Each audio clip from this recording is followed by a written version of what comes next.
जो कुछ कहूँ तुम्हारी कृपा,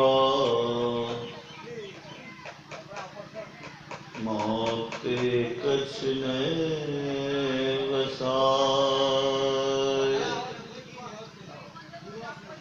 वंदो गुरुपद खंज, कृपा सिंधु निरूप हरि।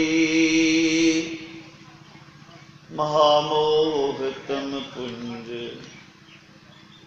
जासु वचन रवि कर निकर। श्री सद्गुरु महाराज की जय। पूज्य गुरुजन सत्संग अनुरागी सज्जन वृंद, विद्या माता और बहनों,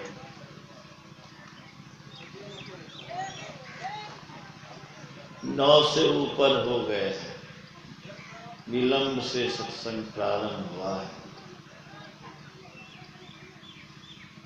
थोड़ी देर ही कहना चाहता हूं। वेद मंत्र से आपने सुना, ईश्वर का तत्व ज्ञान प्राप्त करने के लिए पहले बुद्धि योग, फिर मानस योग और फिर अग्नि की ज्योति का योग। ईश्वर का तत्व ज्ञान प्राप्त करें। क्यों करें तत्व ज्ञान प्राप्त? नहीं करें तो क्या हानि है? ईश्वर का तत्व ज्ञान प्राप्त नहीं करिएगा तो दुख आपका नहीं खत्म होगा। रोना पड़ेगा, पछताना पड़ेगा, छाती पीटना होगा, छटपटाना होगा, कष्ट होगा, विपत्ति आएगी, संकट आएगा, अभाव होगा, परेशानी होगी, अशांति होगी। इस सब से छुटकारा पाने के लिए ईश्वर का तत्व ज्ञान जरूरी। गुरु महाराज के शब्द में, जीवो परम पिता निज चिन्हो, कहते संतन हितकारी। द्वैत प्रपंच के सागर गुरु, दुख सहो भारी। भारी दुख सहते रहो। जो ईश्वर को नहीं पहचानेगा, उसका तत्व ज्ञान प्राप्त नहीं करेगा, उसको भारी दुख होगा और प्रपंच में धोखा में पड़ा रहेगा। धोखा के समुद्र में पड़े रहोगे। प्रपंच के सागर बूढ़ो, धोखा के सागर में बुड़ते रहो, दुख भोगते रहो। ये कौन कहते हैं? ये जिनका दरबार है वो कहते हैं। द्वैत प्रपंच के सागर बूढ़ो, दुख सहो भारी। और क्या होगा? तन मन इंद्रिय संग अजाना होती ख्वारी। अपने संग नहीं रहोगे। किसके संग रहोगे? शरीर के संग रहोगे, मन के संग रहोगे, इंद्रियों के संग रहोगे। ये सब तुमको पीसता रहेगा, कष्ट देता रहेगा। शरीर हम लोग को जान से भी बेसी कहते हैं बहुत प्यारा है। शरीर कितना प्यारा है, जितना प्यारा और कुछ नहीं। ये शरीर है क्या? काया दुर्ग दुखद बंदी खाना, जले अग्निया में दुख। क्या है शरीर? किला है, जेल है, दुखदाई है, भयंकर दुख। काया दुर्ग दुखद बंदी खाना। और क्या? इसमें दुख की आग जलती रहती है। बोला दुख किया, जलती रहती, उसमें ही जीव बेचारा झुलसता रहता, कभी दैहिक ताप, कभी दैविक ताप, कभी भौतिक ताप, कभी मानसिक ताप, झुलसता। इसलिए गुरु महाराज कहते हैं तन मन इंद्रिन संग अजाना होती ख्वारी। ख्वारी में दुर्दशा, अच्छी दशा में है। राजा भी अच्छी दशा में नहीं है, प्रधानमंत्री भी अच्छी दशा में नहीं है, कलेक्टर भी अच्छी दशा में नहीं है। अभी है तभी, कभी 9/2/11, कभी बम विस्फोट पे राष्ट्रपति उड़ गया, कभी कलेक्टर उड़ गया। ये कौन अच्छी स्थिति है? अखनी हंसै छी आ कखनी कानब तुम ठकान। इसलिए हम लोग अच्छी स्थिति में नहीं है। करो क्या? गुरु महाराज कहते हैं गुरु गम से सुखमन में बैठ, गुरु से युक्ति लेकर के सुषुम्ना में घुसो। उसको सुखमना भी कहते हैं, वहां सुख मिलता है इसलिए उसका नाम है सुखमना। लोग इंद्रियों में सुख खोजते हैं, कभी खाना में, कभी पीना में, कभी बाल बच्चा पैदा करने में सुख खोजते हैं। सुख है नहीं जहां खोज हो रही तहां।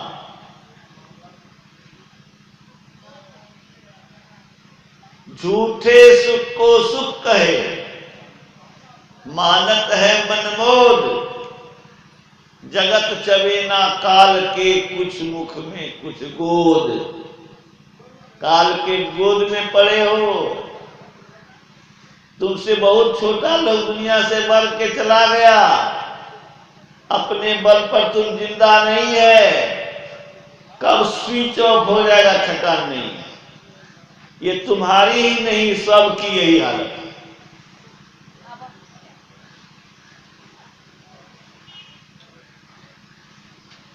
झूठे सुख को सुख कहे, मानत है मनमोद।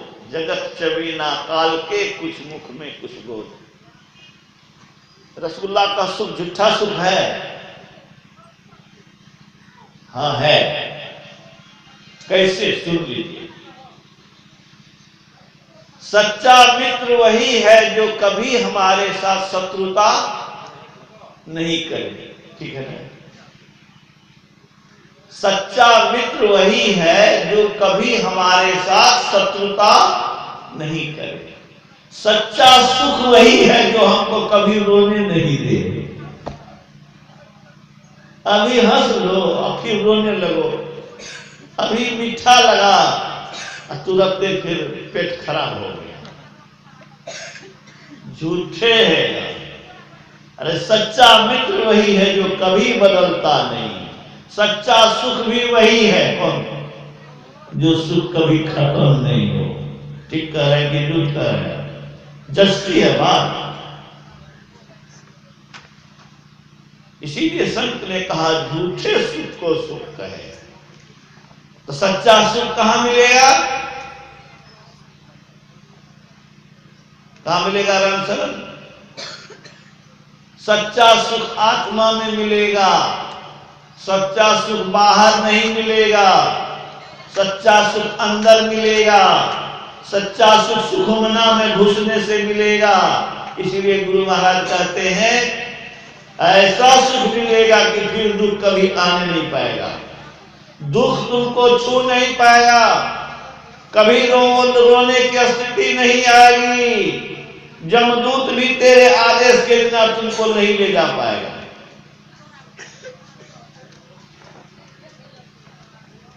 कहां पर जाने से? सुषुम्ना में जाने से। वो सुषुम्ना कहां है? दोनों आंखों के मध्य में, भ्रुवोर मध्य, दोनों आंखों के बीच में, नासिका के ऊपर है। वहां सूरत लगाओ। कैसे लगाओ? गुरु से सीखो। इसीलिए गुरु की जरूरत है। किताब पढ़ो। कैसे पढ़ो? गुरु से सीखो। गुरु नहीं तो सीखोगे कैसे? किताब में तो सब चीज लिखा हुआ है। ऐसे ही सुखुमना में सब कुछ है, लेकिन बिना गुरु से वो सुख नहीं मिलेगा। इसीलिए गुरु के पास जाते हैं। समझा ठीक से? किताब में सब कुछ है, पढ़ सकोगे बिना गुरु के? इसी तरह इस माथा के अंदर में सुषुम्ना में सारा सुख है, बिना गुरु के उसको पा नहीं सकते हो। इसलिए गुरु महाराज ने क्या कहा? क्या कहा? गुरु गम से सुख मन में बैठ के अंतर पथधारी। बाहर पथ नहीं, बाहर रास्ता नहीं, अंदर का रास्ता। गुरु से सीखिए। और जब भी गुरु अपने नहीं किया और नहीं सीखा तो समझो तेरा जन्म जातों ही बीत गई, अब व्यर्थ में चला गया। अभी तक पता नहीं है कि सुख कहाँ है, तो जिंदगी व्यर्थ चला जा रहा है। आप दीक्षा ले लिए हैं, गुरु से युक्ति जान लिए हैं, आप अच्छा महसूस करते हैं कि हाँ हमने अच्छा काम किया। अब बेटा नहीं सीखा तो आपको दर्द होना चाहिए कि बेटा इस चीज को नहीं जाना है। बेटा भी हमारा जाने, पत्नी भी हमारा ये जाने, हमारा मित्र भी जाने। क्या जाने? सच्चा सुख कहाँ है। नकली सुख दिलाने के लिए तो बाल बच्चा के लिए आप क्या नहीं करते हैं? स्कूल में पढ़ाओ, अपने पैसा नहीं है, कोई हर्जा नहीं है, लेकिन फीस में कमी नहीं होना चाहिए, नहीं तो बाल बच्चे को स्कूल से निकाल देगा। अपने खाना नहीं है, कपड़ा लत्ता नहीं है, कोई हल नहीं, बच्चा का पढ़ाई लिखाई, कपड़ा लत्ता अवश्य हो। जिस बच्चे की इतनी चिंता करते हैं, उस बच्चा के भविष्य के लिए खाली शरीर की चिंता करिएगा कि उसके भविष्य की भी चिंता कीजिए। भविष्य की भी चिंता कीजिए। मनुष्य भक्ति से भगवान बनता है। बुद्ध भगवान कहलाते हैं कि नहीं?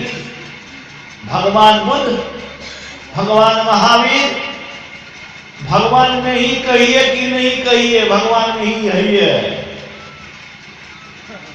आपके कहने नहीं कहने से फर्क नहीं पड़ता है। जो महान है वो महान है। सूर्य महान है जो प्रकाश देता है विश्व को। आप मानिए नहीं मानिए, से क्या फर्क है? ऐसे ही सूर्य की तरह महर्षि में ही भगवान हैं। आप मानिए नहीं मानिए, कहिए नहीं कहिए। सारे दुखों से छूटना चाहते हो कि नहीं चाहते हो? चाहते हो तो भजन करना पड़ेगा गारंटी के साथ। कोई उपाय दूसरा नहीं है। पेट पालने का बहुत उपाय है। एम्पलीफायर छोड़ देंगे तो किराना दुकान करेंगे, किराना दुकान नहीं करेंगे तो कपड़ा दुकान करेंगे, कपड़ा दुकान नहीं करेंगे तो हर जोते पंजाब चले जाएंगे।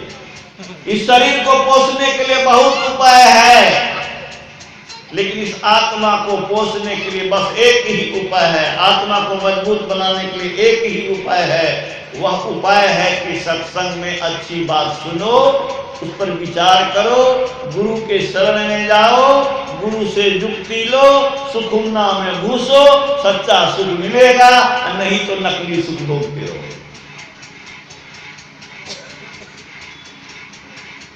गुरु महाराज कहते हैं गुरु गम से सुख मन में बैठ अंतर पथधारी। क्या मिलेगा? ब्रह्म ज्योति ब्रह्मनाद धार धरी हो सबसे न्यारी। क्या मिलेगा? बोलिए। ब्रह्म प्रकाश मिलेगा। ये सूर्य का प्रकाश नहीं, दिव्या का रोशनी नहीं, बल्ब के रोशनी नहीं, ईश्वर का प्रकाश मिलेगा, ईश्वरी प्रकाश। और एक बार जो अंदर में देखोगे तो दुनिया का कोई चीज सुहाएगा नहीं, मन होगा कि देखते हो।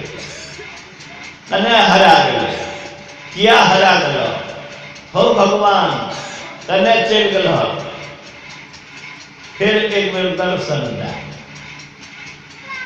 अंदर में रोशनी, आंख बंद करने पर क्या देखते हैं? अंधार। अंधारे तो नहीं है, क्या है? प्रकाश। सत्संग में एवे सुनवे कथो दुनिया में कर दुकान नहीं छे, ई बात सिखावे वाला जनावे वाला कोनो स्कूल में ही पढ़ाए नहीं आए, बस यह गुरु महाराज के दरबार में ही पढ़ाए थे। त्या आना चाहिए, सुनना चाहिए, विचारना चाहिए और जीवन के लिए अपना ये आत्मा के लिए ये अच्छा अच्छे से करना चाहिए।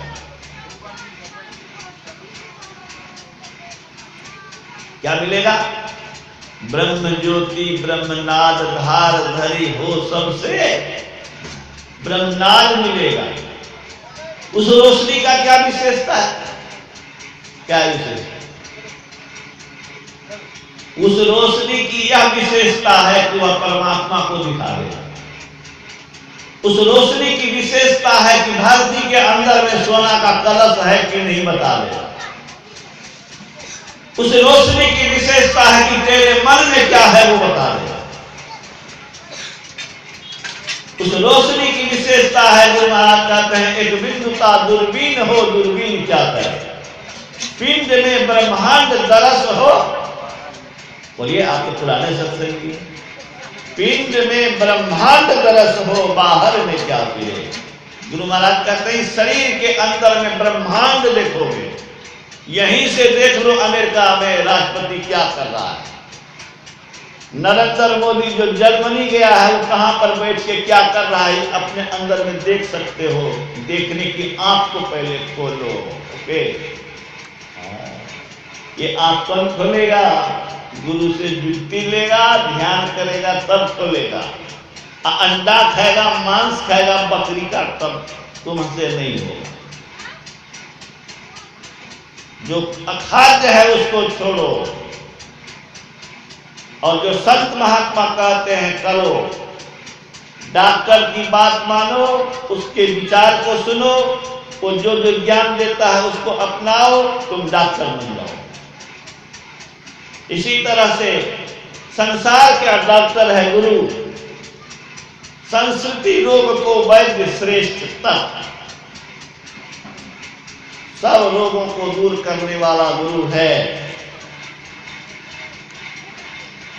तो उस रोशनी की यह विशेषता है। उस शब्द की क्या विशेषता है? अंदर में वह शब्द सुनाई पड़ेगा।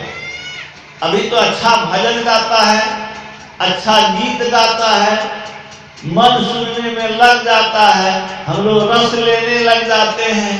गुरु महाराज कहते हैं कोनो बाहरी बाजा गाजा की जरूरत नहीं है। ओके, अंदर में बिना बाजा के ध्वनि हो रही है। रस गगन गुफा में अजर धरे। ये जो आंख बंद करते हैं इसमें जो गुफा है इसमें अमृत की वर्षा होती है। कौन कह रहा है? कबीर साहब।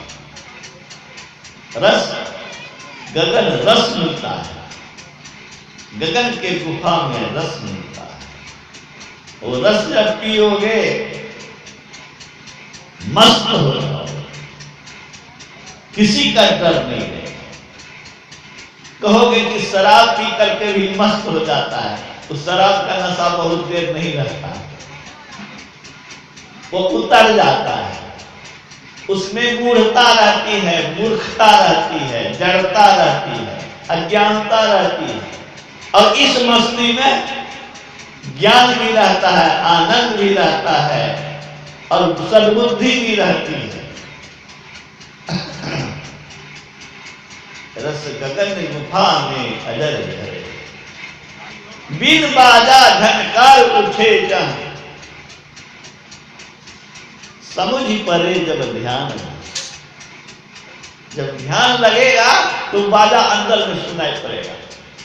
गुरु महाराज कहते हैं बड़ा कौतूहल होई ध्वनि के ध्यान से। कौतूहल में आश्चर्य भी और अच्छा भी। अंदर में जब वह शब्द मिलेगा तो आश्चर्य भी होगा और आनंद भी होगा।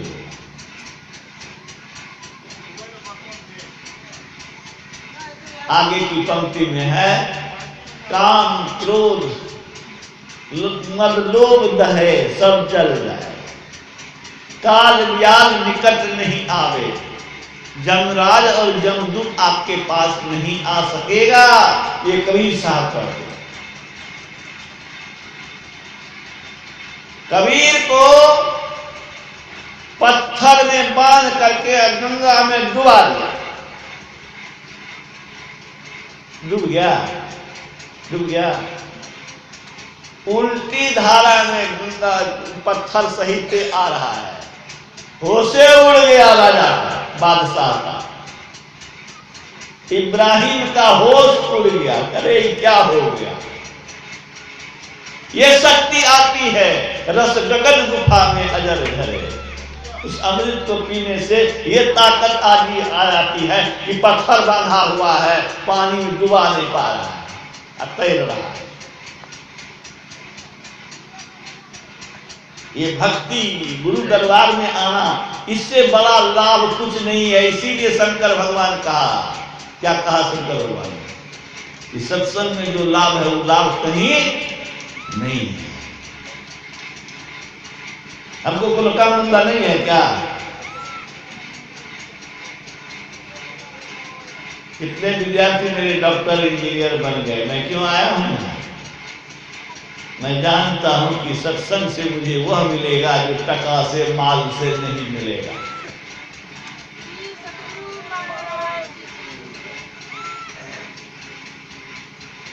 टका माल से मौत को नहीं भगाया जा सकता है। इसलिए संसारिक कमाई तो करो बेटे, लेकिन इसके साथ साथ गुरु दरबार में जब मौका मिले तो सत्संग करो, ध्यान करो, गुरु से जुटी लो। तो कबीर साहब कहते हैं काल व्याल निकट नहीं आवे, काम क्रोध मद लोभ दहे, युगन युगन की तृष्णा बुझानी, कर्म धर्म अघ व्याधि टरे, कहे कबीर सुनो भाई साधु, अमर होए कबहू न।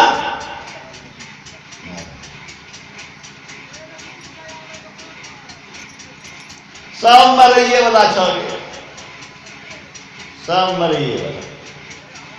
संत ने कहा ये मुर्दन के गांव। क्या है? मुर्दा के गांव है। अरे कुछ दिन के बाद मरेगा, लेकिन शरीर तो मुर्दा होगा। तो हम लोग होने वाला मुर्दा है, और क्या है? ये जीवन कोई जीवन है कि मरो? मरने के लिए दियो। किस लिए देते हो? खाने के लिए, पीने के लिए, शौक मोल करने के लिए। फिर क्या होगा? फिर मौत आएगा।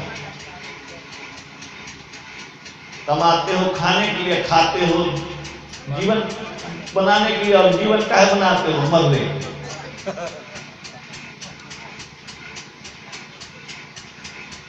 वो जिंदगी खाक है जिसका मौत ही अंजाम है। जिंदगी तो मौत का नाम है, मौत के बाद जीने का नाम है। वो मौत, शरीर से मर जाओ लेकिन आत्मा रूप से अमर रहो। शरीर में प्राण नहीं, गति नहीं, स्पंदन नहीं, शरीर का नाड़ी धड़कन बंद है, शारीरिक मौत है, लेकिन आत्मा अमरता को प्राप्त की। जिंदगी तो मौत के बाद, वो जिंदगी खाक है जिसका मौत ही अंजाम है। राष्ट्रपति बने हो तो बनो भाई, मर जाओ, कुछ दिन सुख मौज कर लो, फिर पिल्लू बनोगे कि कुत्ता बनोगे कि गधा बनोगे, कोई ठिकाना नहीं है। बिहार के मुख्यमंत्री दरोगा राय जी का देहावसान हो गया। संत शिशु सूर्य ने पूछा कि दरोगा बाबू कहां हैं? कहा गरीब और लाचार परिवार में जन्म लिया है।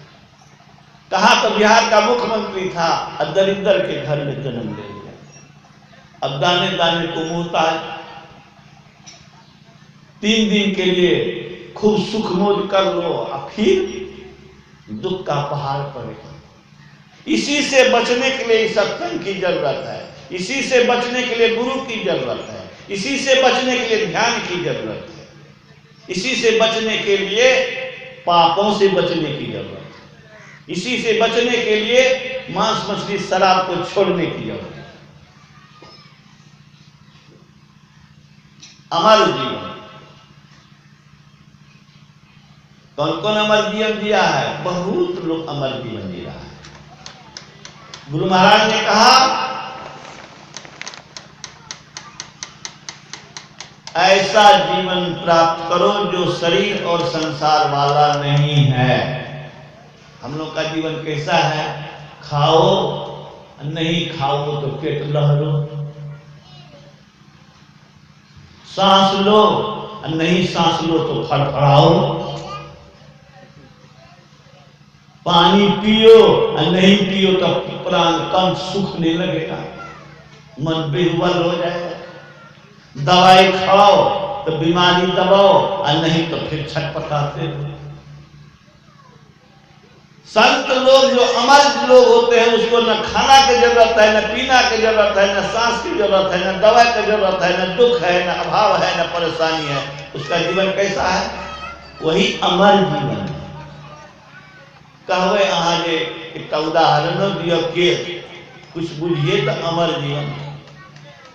अरे त्रेता युग में हनुमान हुए थे, लाखों वर्ष पहले हनुमान हुए थे। लंका को जलाया था, पहाड़ को उठा के लंका ले गया था। हिमालय कहाँ है? भारत के उत्तरी भाग। और लंका कहाँ है? भारत के दक्षिण समुद्र उसके अंदर। इतना दूर पहाड़े को उठा के ले गया। कौन जवान था वो? राम शरण। अरे राम के शरण में जो था वो राम शरण जवान था। तू भी उसी रास्ते पर चढ़ गए हो। तो हनुमान राम शरण में था। कब? त्रेता युग। द्वापर में जब लाखों वर्ष के बाद पांडव के रूप में भीम आए हैं, तो उसका अहंकार तोड़ा था किसने? हनुमान ने। महाभारत सीरियल अगर देखे होंगे या पढ़े होंगे तो पढ़िए कि हनुमान जी पांडव के रथ पर विद्यमान रहते थे। ये वरदान वैसे नहीं दिया, पहले टेस्ट भी लिया। अहंकार था भीम का अहंकार तोड़ने के लिए बूढ़ा बंदर के रूप में भेष बना करके लंगड़ को पूंछ को नमरा दिया। जिस रास्ते से जा रहा है भीम, उस रास्ते पर देखता है नगरी है, पूंछ है बंदर का। कहा रे हटाओ हटाओ। कहा रे यार मैं बूढ़ा हूं, जरा सा हटा दो। डोलाने में उसका प्राण चला जाता, डोल नहीं सकता था।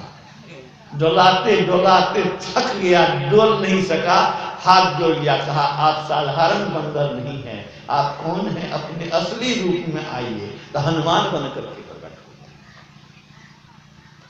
हुए। लाखों वर्ष के बाद, अब फिर लाखों वर्ष, लाखों तो नहीं हजारों वर्ष के बाद गोस्वामी तुलसीदास जी को दर्शन दिया हनुमान जी। भगवान राम से दर्शन कराया कौन? हनुमान जी। ये कलयुग में 500 वर्ष पहले। तो जो लाखों तो हनुमान जी को हम लोग के तरफ भात दाल खाता है, वो कुछ नहीं खाता है, संसार में रहता है, वही अमर जीवन। ये सत्संग किस लिए? ये सत्संग अमरता को दिलाएगा आपको भी। खाली मुस्तैदी से ध्यान कीजिए, मुस्तैदी से गुरु के आज्ञा का पालन कीजिए। गुरु के आज्ञा में जो रहेगा वह सनात हो जाएगा, गुरु उसका बाप बन करके उसके अंग संग रहेगा। गुरु की आज्ञा अवहेलना करिएगा तो कैसे होगा? गुरु महाराज कहते हैं लोग कृपा मांगा करते हैं, कृपा कृपा पात्र पर होती है। किस पर होगी? कृपा की पात्र पर होती है। कृपा पात्र कौन होगा? जो उनकी बात मानेगा कि उसकी बात की अवहेलना करेगा। बोलिए, अब अवहेलना करने वाला कृपा पात्र नहीं होगा। उनकी आज्ञा मानिए। उनकी आज्ञा क्या है? उनकी आज्ञा है रोज सदग्रंथ का पाठ करो, रोज सत्संग करो, नित्य सत्संगति करो बनाई, अंदर बाहर द्वय विधि भाई। अहाँ नहीं पढ़े ले जाने छे तो बेटा के कहियो कि गुरु महाराज प्रवचन सुना दे, सत्संग अहाँ घरे में नहीं। घर में भी सत्संग, बाहर में भी सत्संग। तो रोज सत्संग करो, सुबह और शाम करो। और जो सत्संग नहीं करता है उसका समय फजूल गपशप में बीत जाता है। उसका समय क्या? राम शरण जी, स्तुति प्रार्थना शाम में नहीं करिएगा तो बैठ करके समय गवाइएगा और क्या कीजिएगा। इसीलिए भगवान का भजन कीजिए, जप कीजिए। गुरु महाराज कहते हैं गुरु जाप मानस ध्यान मानस कीजिए दृढ़ साध कर, इनका प्रथम अभ्यास कर श्रुत शुद्ध करना चाहिए। भीतर कैसे शुद्ध होगा? बोलिए बाबा, आप बोलिए तो भीतर कैसे शुद्ध होगा? गुरु जाप मानस ध्यान मानस कीजिए दृढ़ साध कर, इनका प्रथम अभ्यास कर श्रुत शुद्ध करना चाहिए। भीतर को शुद्ध करना है तो खूब जप करिए, ठीक है? जो पवित्र है वही दूसरे को पवित्र बनाएगा, जिसमें सुगंध है वो दूसरे को सुगंधित करेगा। फूल में सुगंध है ना, अब फूल को हाथ में रखिए, फूल को हाथ को फेंक दीजिए, हाथ में सुगंध आएगा कि नहीं? तो अति पावन गुरु मंत्र मन ही मन जाप जपो, उपकारी गुरु रूप को मानस ध्यान करो।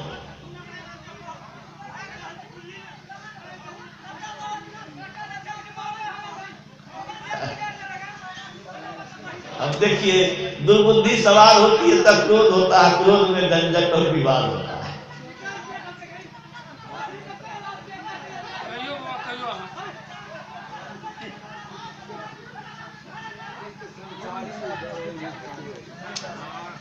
हम कहलो रहे कुछ कमे कहब लागे छे, झंझट कहै छे, कमे कह अभ्यास बतौर कहे।